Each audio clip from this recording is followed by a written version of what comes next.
연합회 단체장님들을 일일이 소개는 못 시켜드리고 그 자리에서 일어나서 인사하도록 하겠습니다. 우리 연합회 단체장, 우리 회장님들 소개시켜드리겠습니다. 다음에 우리 그 17개 시도 광역 지회장님들 소개해드리겠습니다. 자리에서 일어나셔서 인사해 주시기 바라겠습니다.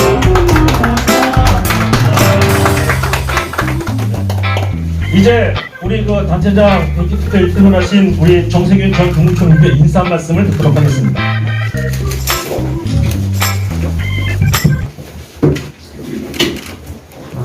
이렇게 뵙게되어서 기쁩니다. 그리고 또 이렇게 많은 분들께서 저를 맞아주셔서 감사하다는 말씀을 드립니다. 우리 연합회 관계 여러분들, 또 지방에 책임지시고 계신 분들과 함께 해주셔서 너무 고맙습니다.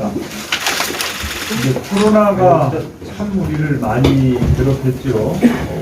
벌써 1년 반이 돼갑니다.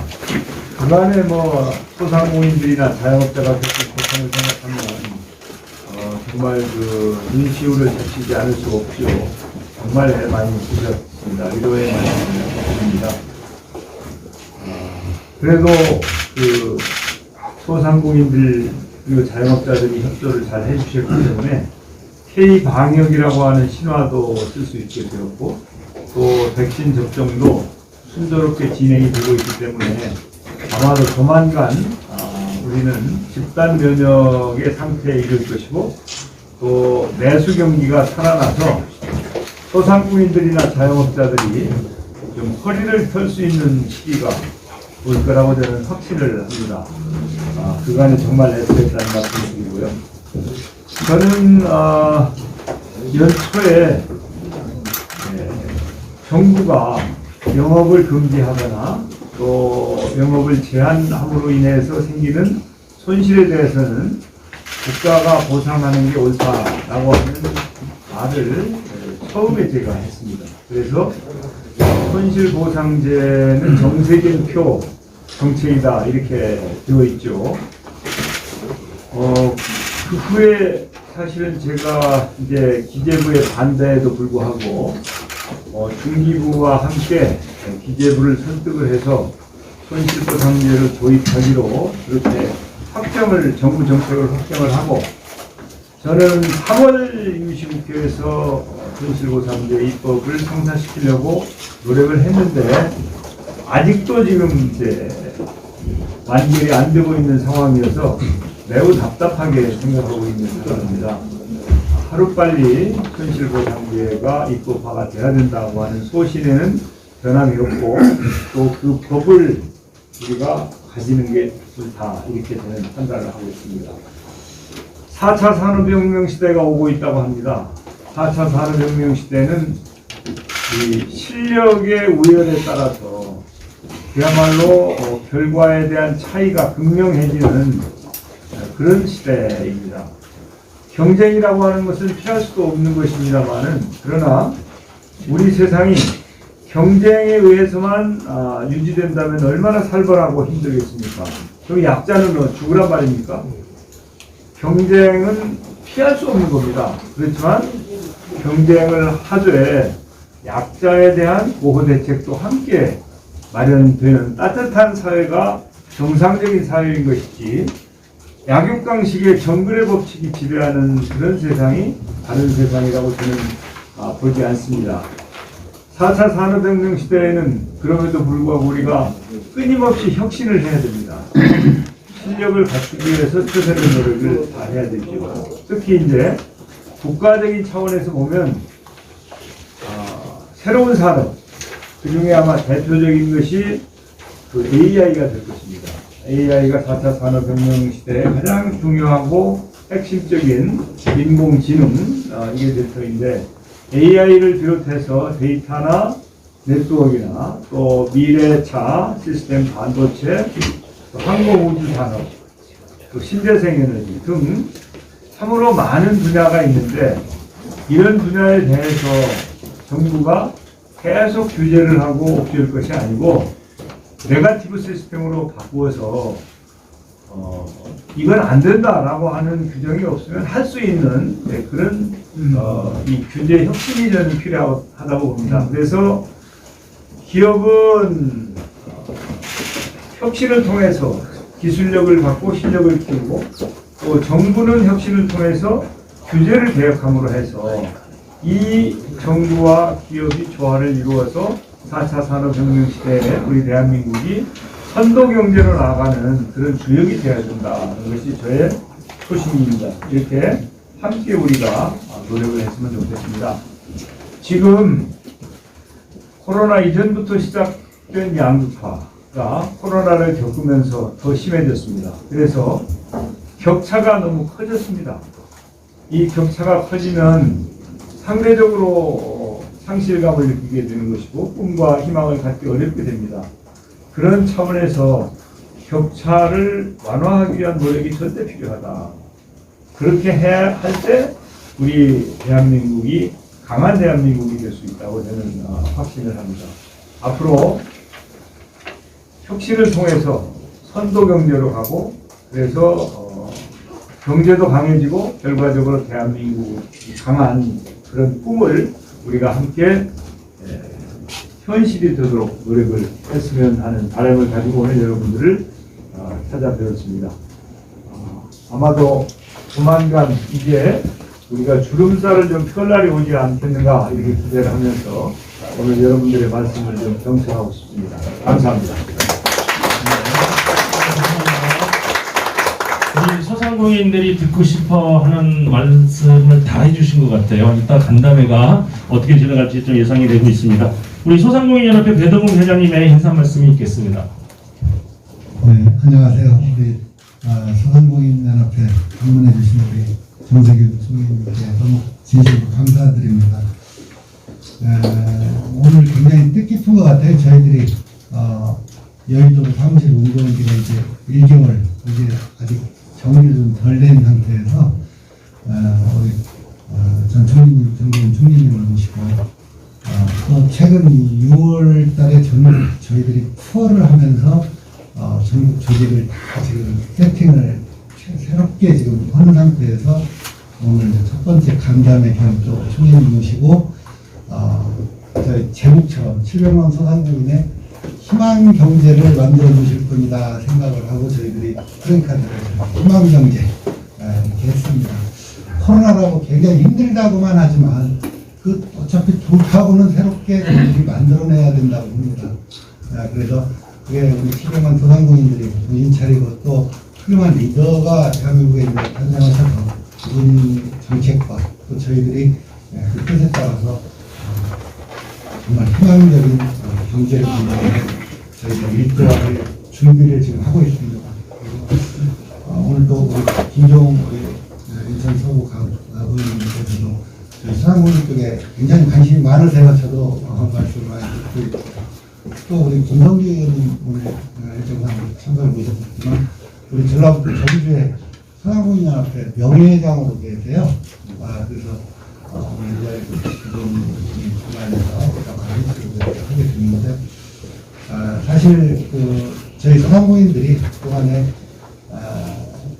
어려움 속에서만 또 제도적으로 아무런 보완 대책이 없이 저희들이 해동이 돼서 그동안 굉장히 어려움 속에서도 전국 지금 80%의 전국 시공구까지 저희들이 조직이 최근 운영사기에 다 만들어졌습니다. 그래서 이제 지역에서 이번 투어를 하면서 교육장을 갖추고 사무실을 갖추고 행정력을 지금 갖춰나가는 모습을 보면서 굉장히 희망을 보았습니다. 저희들이.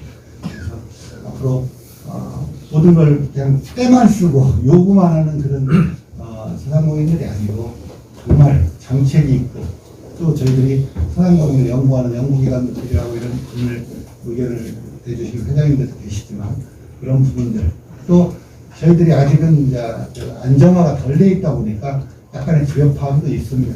그런데 정부에서는 또 단순한 일부만 보고 예산을 지금 2년 전에 비해서 내년은 예산 한 60%를 깎았어요. 지금 이렇게 조직을 갖추고 직원들도 지금 30명 정도 있는데 한 15명 줄여야 되고 내려가겠습니다. 저희들이 최선을 다해서 700만들이 정말 희망이 있는 그런 연합 정책을 만들도록 노력을 하겠습니다. 감사합니다.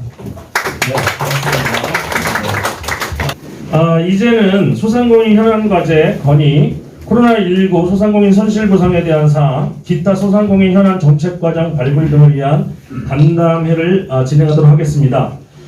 우리 한 3분 정도 우리 질문을 하시고 또 간담회를 할 건데요. 우리가 시간이 넉넉지 않으니까 한 과제당 10분 이상을 넘지 않도록 하겠습니다. 먼저 지금 연합회 부회장님이시면서 한국떡류 제조업 협동조합 김지현 이사장님께서 해주시겠습니다. 네.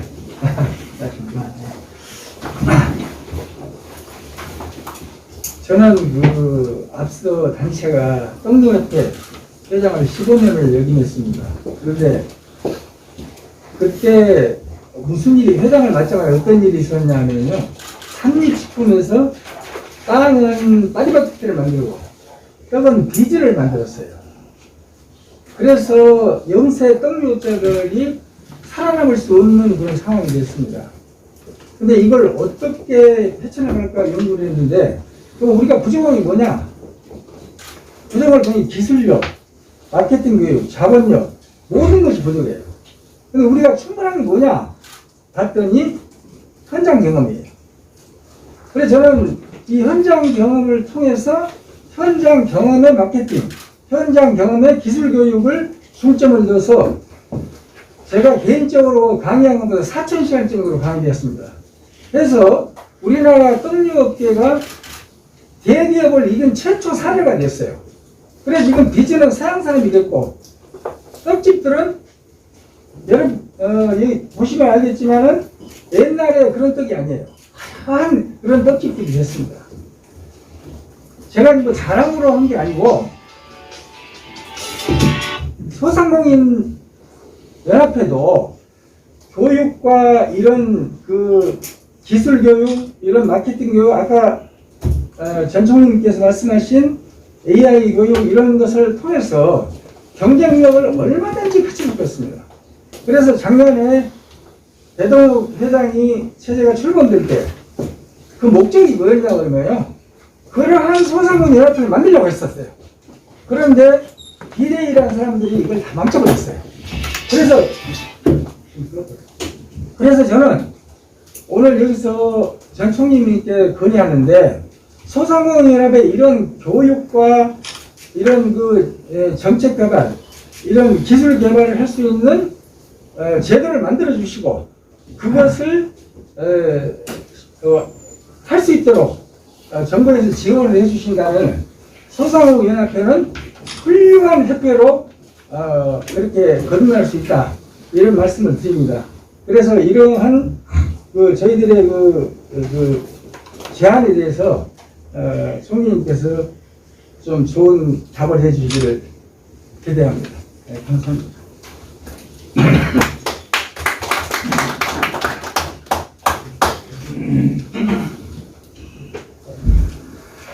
네, 우리 일단 다 질문하고 하도록 하겠습니다. 다음에 우리 연합회 부회장님이시면서 전국 보일러 설비협회 문태출 회장님께서 말씀해 주시겠습니다.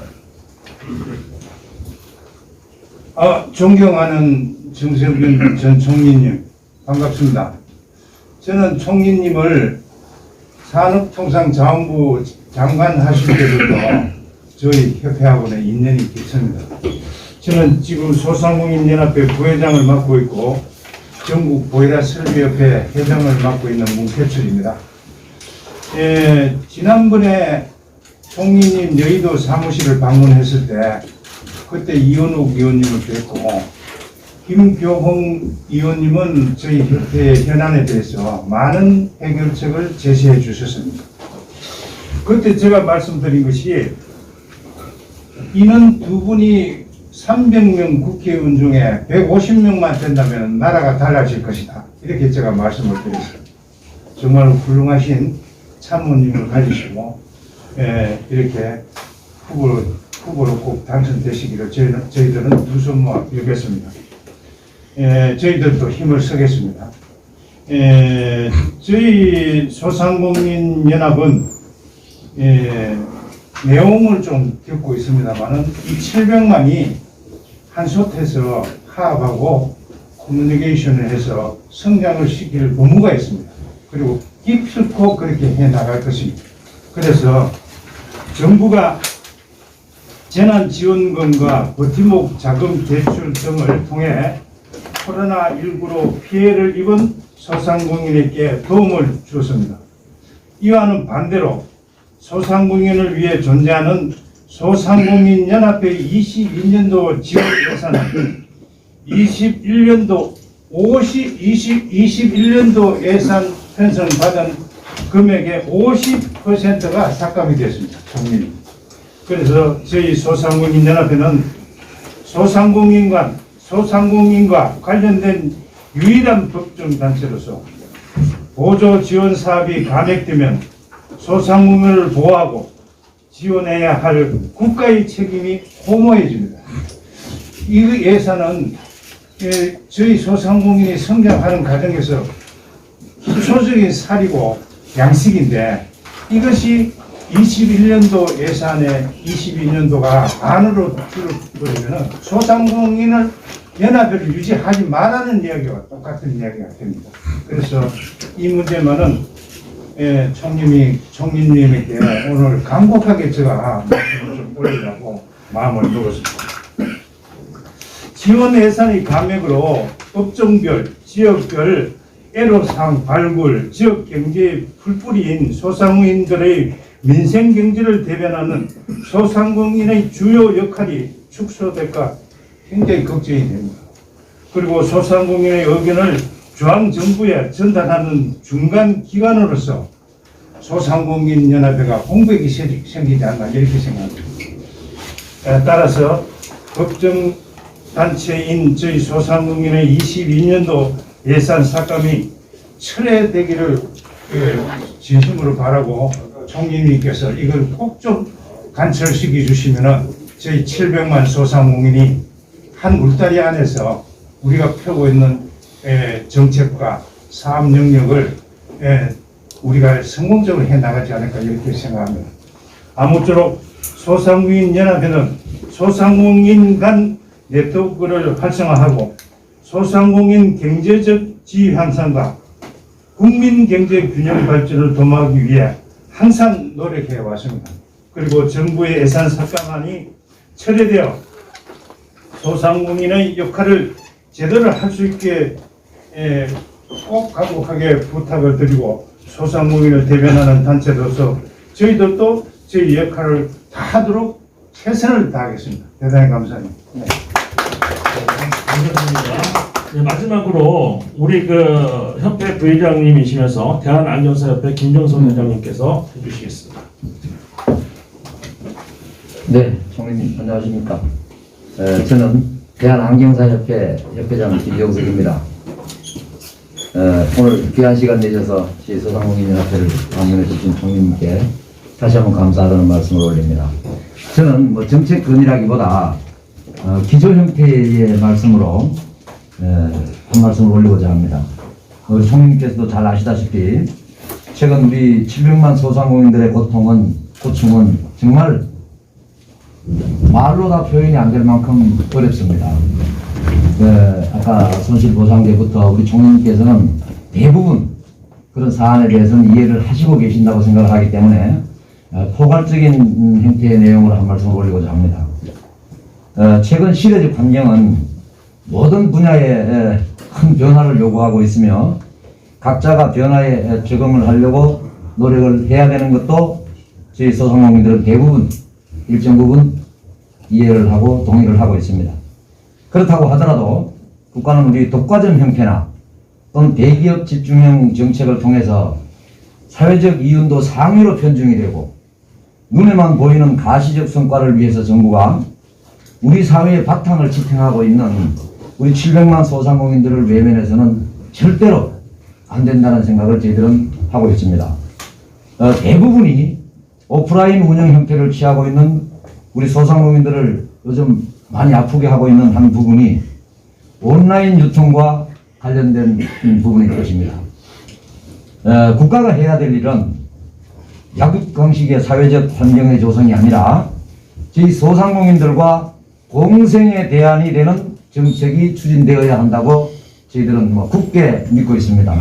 또 국가의 정책 추진은 국민 편이나 고용 창출 그리고 경제적 효과 등이 강화되어야 한다고 볼 때 이 세 가지의 충족과는 거리가 멀고 특히 전문 분야의 전문성조차도 철저히 무시되거나 전혀 배제가 된 채 실적에 급급한 탁상공론적 정책을 정부가 추진한다면 그것은 결코 저희 700만 소상공인들에게는 동의를 구하기가 어려울 것이고 극기한 큰 저항에도 분명히 부딪힐 것입니다.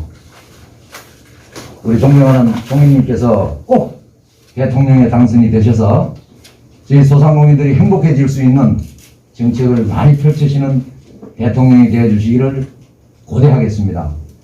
소상공인들이 웃지 못한다면 결코 우리 대한민국은 웃을 수가 없을 것이라는 생각을 합니다. 여기 계신 우리 배동욱 회장님이나 앞에 계신 우리 이봉성 회장님, 박창수 회장님, 종로의 터줏대감님들이 진적부터 우리 총리님의 열렬한 팬이자 참모이기 때문에 이미 저희들은 그 선거 참모 역할을 일정 부분 진적부터 하고 있었다는 말씀을 올리면서 우리 존경하는 총리님의 건성을 진심으로 기원드리면서 다시 한번 총리님과 저희 소상공인연합회는 함께 하겠다는 말씀을 올리면서 마무리하겠습니다. 대단히 고맙습니다. 네, 감사합니다. 이제 세 분의 말씀이 있었고요. 우리 그 멀리서 뭐 제주도에서부터 우리 지역 회장님들이 오셨는데 우리 지역에서 한 분만 혹시 우리 총리님한테 그 말씀하실 분이 있으면 짧게 우리 뭐 유통산업발전법이라든가 그런 부분에서 말씀하실 분이 있으면 한 분만 좀 거수하고 말씀하실까요? 네, 제주도 제일 멀리 오셨는데 우리 제주도 박인철 회장님. 제주도라고 그래가지고 안녕하세요. 총님, 우선 저는 저기 총님이라고 부르지 않고요. 대권 전세균 부르겠습니다. 저는 제주특별자치도 소상공인연합회장 박인철입니다. 반갑습니다. 저기 총님, 저는 단도직입적으로 질문을 올리겠습니다. 시간이 없어가지고. 네, 지금 우리 배동욱 회장님이나 아까 우리 상임부 회장님께서도 예산에 대해서 말씀을 올렸는데요. 그 예산이 삭감이 혹시 총리님으로 계실 때 삭감이 되지 않나 하는 생각을 합니다. 그래서 지금 코로나 시기로 오히려 예산이 더 준비가 돼야 되는 시기인데 이게 원래 지금 이제 감소된 부분에 대해서 어떻게 생각하고 계신지 한 말씀 듣고 싶고요. 두 번째로는 지금 소상공인들이 백신 코로나 예방을 먼저 선해줄 수 없는가 하는 말씀을 좀 건의를 하고 싶습니다. 왜 그러냐면은 이 자영업이나 우리 소상공인들은 이게 코로나로 손님이 왔다 가든지 점주가 걸려버리면은 하루하루 먹고 사는 사람들이 진짜 길거리로 나앉게 돼 있습니다. 그래서 소상공인들이 선 백신 접종을 할 수 있게 좀 해주시면 어떤가 하는 건의 드리고 싶고요. 두 번째는 총리님이 지금 우리가 최저임금에 대해 가지고 많은 얘기가 나오고 있는데요. 최저임금에 대해서 어떻게 생각하시는지 말씀을 듣고 싶습니다. 감사합니다. 네, 감사합니다. 우리 박 회장님들은 다 준비를 해오신 건데 우리 지역 회장님들은 그게 아니어서 우리 정세균 전 국무총리님의 우리 그 한번 얘기를 들어보고 반대를 진행하도록 하겠습니다. 예, 우리 떡류협회가 한판 대기업으로 붙어서 승리를 이겼습니다. 정말 잘하셨습니다. 박수 한번 쳐드리겠습니다. 떡은 우리 종로가 또 1등 아닙니까? 이윤숙자거든요. 예, 그래서 뭐 하여튼 그렇고요. 당연히 우리 그 소상공인연합회는 정책 개발도 해야 되고 또 조직 활동도 해야 되고 여러 가지 필요한 노력들을 해야 된다고 생각해요. 처음에 그 소상공인연합회가 만들어질 때부터 시작해서 그 이후에도 고비마다 제가 관여를 했습니다. 원래 제가 민주당의 정책총이거든요. 그래서 소상공인연합회와는 사실은 상당히 깊은 관계가 있고 또 여러 가지 어려움에 처했을 때는 제가 또 이 편을 들어드리기도 하고 경우에 따라서는 좀 중재를 하시라고 한 그런 경험을 가지고 있어서 그렇게 뭐 남의 집 같지는 않습니다. 사실은 그 최승배 의원하고도 저하고 잘 지내는 사이였는데 그 광화문에서 뭐 시위를 하고 그럴 때 조금 섭섭한 마음을 가지고 있었죠. 왜냐하면 이제 그 소상공인들 연합회는 정치보다는 소상공인들의 권익 향상을 위해서 노력하는 게 우선이라고 저는 생각을 합니다. 근데 우리 국민들이 정치적이지 않은 사람이 하나도 없죠. 누구나 다 그런 거 선호하는 게 있을 수 있는 거 아니에요? 뭐 그거 좋은데 하여튼 조직 자체가 구성원들의 그 이익을 위해서 노력하고 있는 것이니까 그 일에 충실하는 게 좋다. 그런 생각입니다. 우리 문 부회장님 또 김종국 부회장님 두 분 다 예산 삭감에 대해서 말씀을 하셨는데 뭐 저는 사실은 무슨 예산이 삭감되고 있는지 진행되고 있는지 잘 모릅니다.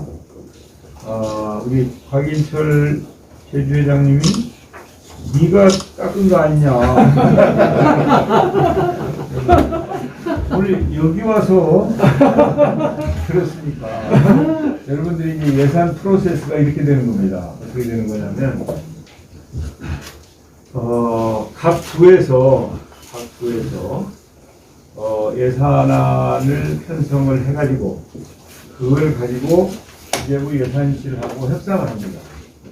그러면 기재부 예산실에서 이건 좀 깎으시오. 이건 뭐 오케이입니다. 뭐 이렇게 하면 각 부의 예산 담당관들은 끊임없이 기재부하고 소통을 하죠. 그게 이제 3, 4월부터 시작이 되어서 5월쯤 되면은 대충 이제 그게 끝납니다. 그런 프로세스가. 그 다음에도 지속적으로 그 기재부하고 경기를 해요. 그러면서 기재부 예산실은 전체적으로 총액이 얼마인데 이걸 각 부에 얼마씩이나 해당을 하고 또 그게 얼마 늘어나고 줄어들고 그러면 뭐 야 왜 교육 예산이 이렇게 줄어드냐, 왜 농업 예산이 이렇게 줄어드냐, 또 뭐 경제 예산이 왜 줄어드냐, 국방 예산이 왜 줄어드냐, 그러면서 서로 이제 밀고 당기고 하면서 안이 만들어지는 거거든요. 그래서 그런 노력이 이제 보통 한 7월, 8월, 7월 달까지 가면 8월 달에는 이제 여당하고 당정협의를 합니다. 여당하고. 그 이전에도 수시로 소통을 하지만 진짜 활발하게 당정협의를 하는 것은 7, 8월에 이루어지죠. 그러면 이제 9월 달쯤은 확정이 되고 그게 10월 2일까지 국회로 보내주면 그 다음에는 이제 국회의 시간이에요. 원래 예산 프로세스가 그런 거거든요. 그러니까 지금 상황은 이제 중기부가 예산안을 편성해서 기재부하고 협의하는 과정, 중기부가 삭감했는지 뭐 기재부가 삭감했는지는 모르지만 하여튼 삭감이 된 상태인 것 같은데 근데 앞으로 하기 나름이죠. 이걸 다시 정상화를 할 수도 있고 아니면은 뭐 그대로 갈 수도 있고 이제 그런 노력이 있어야 될 것이다 이렇게 생각하고 되는데 저는 오늘 와서 처음 들었으니까 하여튼 좀 한번 알아보도록 하겠습니다. 고맙습니다. 예, 그래서 뭐 여지가 있는지 없는지 좀 알아보도록 하겠다는 말씀을 드리고요. 그 다음에 이게 백신은 어차피 8월 달 되면은 확 퍼집니다. 7월 달에는 그렇게 많지는 않아요. 7월 달에는 이게 이제 백신이라는 게 이런 거예요. 제가 원래 백신의 최고 책임을 지다가 나온 사람 아니니까. 제가 백신 걱정하지 말라고 그렇게 얘기하는데 뭐 백신이 모자란다 어쩐다 계속 가짜뉴스도 만들고 그래서 애를 먹이다가 지금은 이제 그런 얘기 하나도 안 쏙 들어가 버렸잖아요.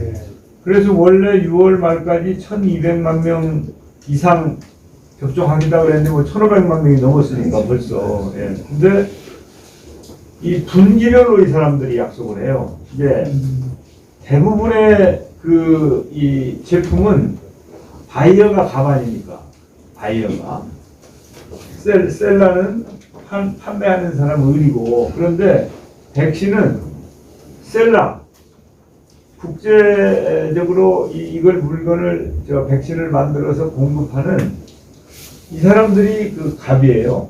그래가지고 제대로 언제라고 딱 이것도 한 분 더 모시도록 하겠습니다. 우리 코로나19로 제한업종에서는 제한되었는데 여행업을 단체장을 하시면서 어려움이 많이 있으셨는데 우리 권병아 우리 업종조합 우리 이사장님 우리 질의 시간을 한번 드리도록 하겠습니다. 네, 오늘 이렇게 제가 면전에서 우리 대통령 후보이자 전 국무총리이신 전세기훈 님을 뵙게 돼서 정말 영광으로 생각합니다. 저는 우리 여행협동조합 이사장 권병환입니다. 제가 자료를 좀 준비해왔습니다. 드리겠습니다. 준비를 많이 하신 것 같으세요. 네.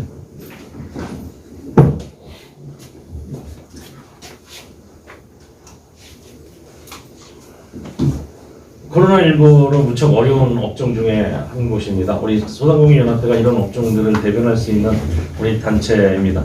저희가 작년 3월서부터 지금까지 매출이 제로입니다. 그리고 저희 우리 여행협동조합이 올해 1월 25일서부터 아시다시피 국회 앞에서 계속 우리가 기자회견을 하면서 정말 참담한 심정으로 정말 이 정부에도 요구하고 또 많은 국회의원님들한테도 쫓아다니면서 이 부분에 대한 대책을 강화하려고 좀 많이 요청을 했습니다.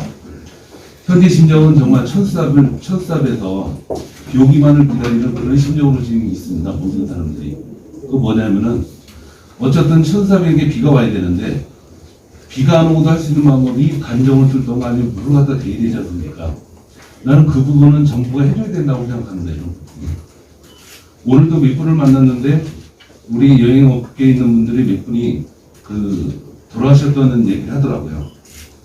거기가 자기 영업하고 상관이 없는 어떤 뭐 택배라든가 아니면 대리운전이나 이런 부분을 지금 어떻든 하루하루를 버티고 있습니다. 그래서 저희는 이번에 손실보상법에 들어가지 않더라도 그 손실보상법 집합금지 업종에 준하는 어떤 피해 대책이 나와야 되지 않을까. 정말 여기 계시는 우리 총리님께 다시 한번 간곡하게 부탁드립니다. 그래서 이 부분이 국회에서 좀 요번에 어떤 지금 오늘도 뭐 심의가 있다고 하는데 어떤 우리 여행업 100만 종사자가 어쨌든 이 기회를 놓치면 이 기회를 우리가 살리면은 아니면 이 기회에 지원을 해주면은 다시 일어날 수 있는 게 여행업종 아닙니까? 이런 부분. 그리고 어떤 지금 있는 청년 실업자나 이런 부분도 해소할 수 있고 또 이 부분에 대해서 우리 총리님께서 좀 한 말씀 이렇게 시원하게 해주셨으면 합니다. 작년에 재난지원금을 만들 때, 이 여행업 부분에 대해서는 뭐 이론의 여지가 없이, 그건 뭐 너무나 잘 아는 거 아니에요. 사실은 대한항공이나 아세아나는 화물을 가지고 그래도 좀 어느 정도 견뎠는데, 여행업을 하시는 분들은 아마 반절 정도는 문을 닫으셨은 걸로 알고 있고, 또 대부분의 경우에는 직원들을 좀 쉬도록 하고, 어떤 경우에는 일부는 쉬면서 무급 휴가로도 하고 뭐 이렇게 다양한 노력을 하고 계신 걸로 알고 있는데, 아마 그 피해를 본 업종 중에 가장 피해를 많이 본 업종이 여행업일 겁니다. 그걸 뭐 정부가 모르는 게 아니고 잘 알고 있죠. 잘 알고 있어서 그 재난지원금이라고 해서 드리긴 드렸는데 그게 뭐 좀 턱없이 부족하다고 저는 생각을 합니다. 그래서 원래 이제 저는 그런 것이었거든요. 여러분들이 지금 말씀을 안 하시는데 손실 보상을 소급해서 해라 그런 얘기가 있잖아요. 예? 그 일리가 있는 얘기입니다. 일리가. 그런데 또 법을 소급해서 만들어 버렸으면 이것저것 다 소급하라고 그러면은 난리가 나는 거예요. 그래서 정부가 하는 일은 어떤 경우에는 절실하게 느끼면서도 이게 전례가 돼가지고 국가 경영에 앞으로 문제가 될 소지가 있으면 눈물을 머금고 그걸 참아야 되는 거예요. 그게 이제 집권 여당의 어려움인 겁니다. 야당은 그냥 뭐 떠들면 되는 거예요. 제가 야당도 해봤잖아요. 근데 집권 여당은 국가 백년대계를 생각하는 책임의식이 없으면 그런 정당은 집권하면 안 돼요. 그렇지 않습니까? 지금 그냥 좋을 대로 다 해놨는데 나중에 그게 한 번 하면 다 전례가 되는 거거든요. 그래서 이 손실보상에 대해서 소급 적용을 안 하려고 합니다. 지금까지 대한민국에 소급 입법이 일어난 게 그냥 몇 건밖에 없어요. 예를 들면 국가에 큰 이 반란 비슷한 걸 했다. 그런 경우에 이제 소급해서 처벌하고 그런 경우가 있었죠. 근데 경제적인 법 이런 것을 소급하는 게 거의 없습니다. 그 대신 저는 어떤 대안을 내놨냐면 소급을 할 형편이 안 된다. 그리고 입법은 소급 입법을 하는 게 바람직하지 않다. 그러면 그 대신 재난지원금을 지급을 해라. 그러면 이 자영업자들은 아니 뭐 소급을 무슨 지원금 받으려고 소급하자는 것이지 그 법 자체가 필요해서 그런 거 아니잖아요. 소급이든 뭐든 상관없이 지원 받으면 되는 거 아니에요. 그리고 정부는 소급이라고 하는 전례를 만들지 않고 지원을 하면 어차피 소급해도 해서 지원하는 거나 그냥 지원하는 거나 예산은 똑같이 들어가는 거 아니에요. 그러면 나라의 백년 대계를 생각하면 어떤 게 현명한 거냐? 소급 입법을 하지 않더라도 재난지원금을 주면 되는 거다. 그래서 제가 그 안을 내놓은 거예요. 그 안을. 경우에 따라서는 욕을 얻어먹더라도 그게 책임 있는 정치인의 태도다. 그래가지고 제가 그 안을 내놨고 아마 정부 여당은 그런 쪽으로 결국은 할 수 없이 가는 걸로 이제 알고 있어요. 그래서 하여튼 재난지원금을 좀 더 드리는 게 옳다. 저는 그렇게 생각합니다. 그 중에서도 여행업이 겪은 고통이라고 하는 것은 그건 뭐 부인할 사람이 아무도 없잖아요. 여행 다들 안 갔으니까. 그래서 그 대신 아마 그 역대 이 금융지원 우리같이 이렇게 한 적이 없어요. 작년 올 금융지원은 하여튼 신용이 좀 떨어지는 사람도 그렇고 흑자 도산하지 않도록 최선을 다해서 지원하고 있는 거 아닙니까? 그래서 사실은 기업의 도산율이 그 이전보다 오히려 낮아요. 도산율. 금융지원이 많이 돼가지고.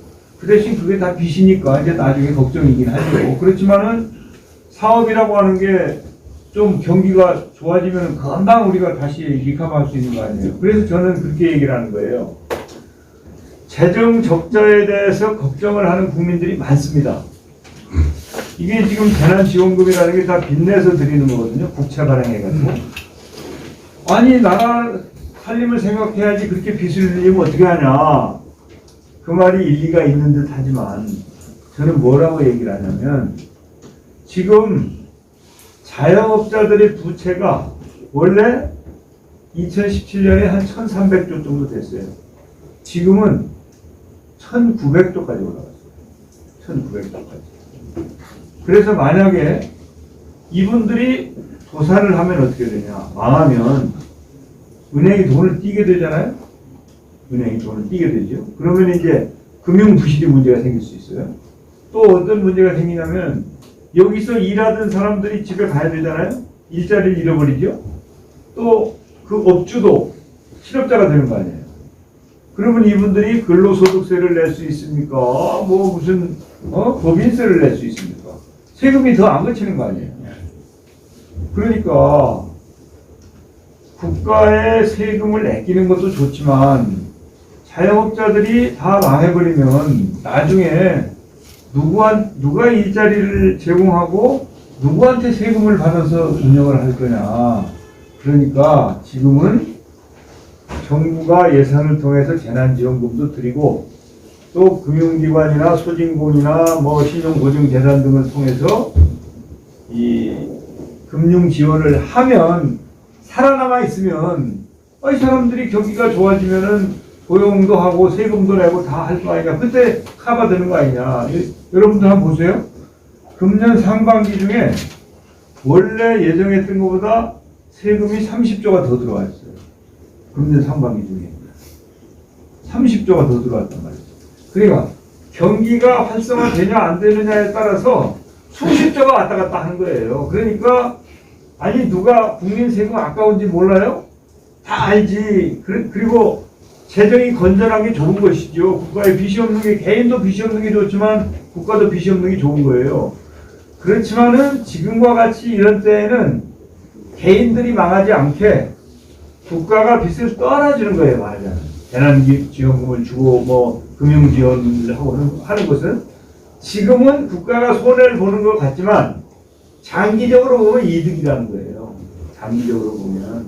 그래서 국가의 책임 이런 부분에 대해서 소홀하면 안 된다. 이제 이런 얘기를 저는 하고 있습니다. 지금. 그래서 아무튼 조만간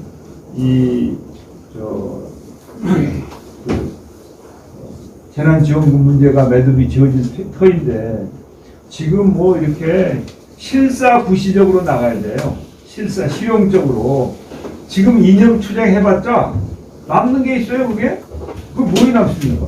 그러니까 우리들은 실질적으로 우리한테 필요한 지원을 받고, 예산을 받고 하는 게 우리가 쟁취해야 될 일이지, 거기서 네가 오르니 내가 오르니 싸워도 나중에 남는 게 빈손이면 아무 소용 없는 것이죠.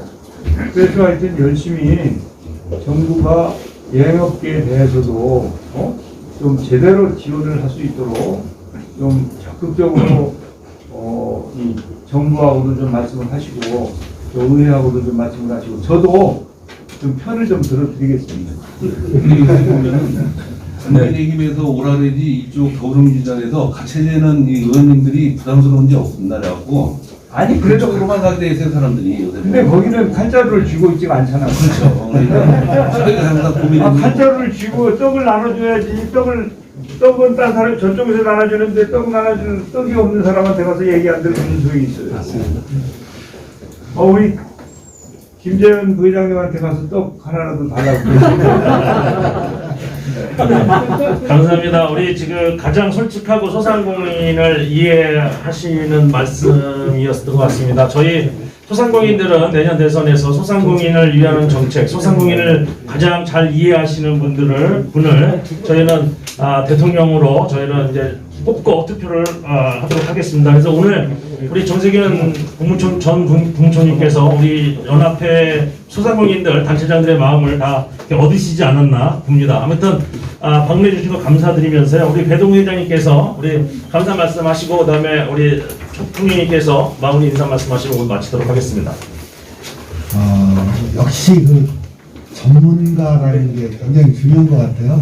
이런 위기 상황에서는 정말 경제 전문가, 이런 우리 정세균 전 총리 같은 분들이 나라의 리더가 돼서 정말 소상공인이 잘 살 수 있는 그런 세상을 부탁드리겠습니다. 네, 감사합니다. 그냥 회장님 한번 해보신 말씀이 아니죠? 네.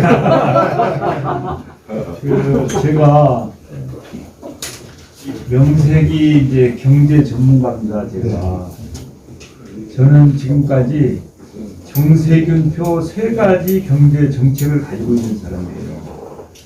그렇게 어떤 사람한테도 자기 독특한 경제 정책을 가지고 있는 사람이 없어요. 옛날에 김대중 대통령이 대중경제론이라는 걸 가지고 있었어요. 그 이후에 저는 이제 2006년도에 항아리형 경제이론이라는 걸 가지고 있어요. 항아리형 경제이론. 그것은 우리 기업의 생태계가 호리병처럼 생겼는데 항아리처럼 허리가 튼튼해져야 된다. 그 얘기는 술병 있잖아요. 호리병. 재벌 기업이 소수가 있고 중견기업은 별로 없고 중소기업만 잔뜩 있는 호리병처럼 돼 있는데 이게 거기다 술 따라봤자 얼마 안 들어가잖아요. 이 저 허리가 튼튼한 항아리, 항아리에다 따라놓으면 이거 부어도 끝이 없어요. 그래서 중소기업이 중견기업으로 성장할 수 있도록 그리고 이 저소득자들이 이제 좀 중간소득자로 이렇게 성장할 수 있도록 해야 된다. 이게 이제 항아리형 경제 이론이에요. 그래서 중견기업을 육성하자. 그래서 제가 중견기업 연합회라는 것을 만들었어요. 제가 2006년도에 산업자원부 장관을 할 때 그때부터 시작을 해가지고 뭐 다음 해인가 그게 만들어졌어요. 예. 그 다음에 이제 제 이론이 뭐냐면은 질 좋은 성장론이라는 거예요. 그것은 제가 2008년도에 책을 낸 겁니다. 2007년도 질 좋은 성장론. 그건 뭐냐면 경제가 성장을 해야 된다. 성장을 안 하고는 나눠줄 수가 없지 않냐. 그래서 요새는 제가 뭐냐면 저는 밥을 짓는 경제 대통령이 되겠습니다. 밥 퍼주기는 쉬운데 밥을 지어야 퍼줄 거 아니냐. 그러니까 내가 밥을 지어 놓을 테니 다음번에 밥 퍼줘라. 지금 퍼주는 거 서로 많이 퍼주려고 싸움하지 마라 하는 게 이제 제 주장인데, 질 좋은 성장론은 첫째는 도용이 있는 성장이라 해야 된다. 일자리가 안 만들어지는 성장은 의미가 없다는 거예요. 두 번째는 균형 있는 성장이라 해야 된다.